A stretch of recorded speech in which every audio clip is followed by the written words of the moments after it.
समोर पीक पाहणी आहे, पण आता वेळ खूप झाला, त्यामुळे आता शेतात जाणं काही योग्य नाही.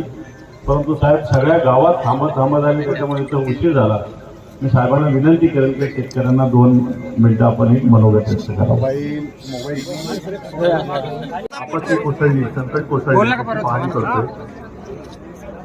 पण आता तुमच्या समोर येण्यापूर्वी बाजूला एका घरात गेलो, त्या घटनेने मी मनातून हादरलेलो आहे. 31 वर्षाच्या पोराने आत्महत्या केली, 15 दिवसाचं बाळ. त्याच्यामुळे खरंच मनातून मी हादरून गेलेलो आहे. कारण जीवन उद्ध्वस्त होतं, आयुष्यच वाहून गेले, नुसती शेतीने आयुष्य वाहून गेलेली आहे. आणि मी तुमच्याकडे यायला उशीर झाला याचं कारण मध्ये जिथे मला थांबवलं तिथे थांबत मी इथे आलेलो. मध्ये तुमच्या सर्वांच्या वतीने मी प्रसार माध्यमांशी बोललो आणि 2 प्रमुख मागण्या मी सरकारकडे केलेल्या आहेत. तुम्हाला त्या पट्ट्यात की नाही बघा. एक तर सरसकट कर्जमाफी मी मागितलेली आहे, आणि दुसरी गोष्ट, जसं आपल्यावरती हे संकट आलं तसंच संकट पंजाबवरती पण आलेलं गेल्या काही दिवसांपूर्वी. आणि पंजाब सरकारने तिथल्या शेतकऱ्यांना हेक्टरी 50,000 रुपये दिलेले, आणि ते सुद्धा कालबद्ध कार्यक्रम करून. जर पंजाब सारखं सरकार, राज्य हे त्यांच्या शेतकऱ्यांना हेक्टरी 50,000 रुपये देत असेल तर आपल्या सरकारला द्यायला काहीच हरकत नाही. ज्या प्रमाणात नुकसान झालेलं आहे त्या प्रमाणात सरकारने जी काही घोषणा केलेली आहे, मी काही राजकारण नाही करत, पण ही वस्तुस्थिती आहे.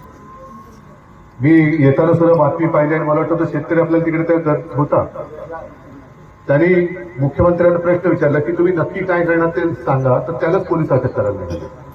आणि त्याला मुख्यमंत्री म्हणाले, बाबा राजकारण करू नको. आता व्यथा मुख्यमंत्र्यांसमोर नाही मांडायचं तर कोणाकडे मांडायचं? आणि व्यथा मांडणे हे काही राजकारण नाहीये. आणि म्हणून मी सुद्धा काही राजकारण करत नाही, पण सरकारला सांगतोय मी की तुम्ही जी काही मदत देऊ करता ही काही उपकाराची नाहीये, ही शेतकऱ्याच्या माझ्या हक्काची आहे. आज सोन्यासारखं पीक त्याची माती होऊन गेलेली आहे, जमीन खरडून गेलेली आहे. ही खरडून गेलेली जमीन पुन्हा कसण्यासाठी किंवा पुन्हा पीक द्यायला योग्य करण्यासाठी 2 ते 3 वर्ष लागतील किमान. खर्च किती येईल हे तुम्हाला माहिती, आणि तो खर्च बघितला तर आता जी काय मदत होणार आहे ती म्हणजे काय न केल्यासारखीच मदत आहे. बरं, पैसे कुठून आणायचे हा प्रश्न त्यांचा असतो. अजित पवार आपले मुख्यमंत्री, उपमुख्यमंत्री, त्यांनी कुठेतरी आज का काल बोलले की आम्ही, आता ते त्यांचा शब्द मी काय वापरत नाही कारण ते त्यांना जाऊ दे, लाडक्या बहिणींसाठी 45,000 कोटी देतो वर्षाला.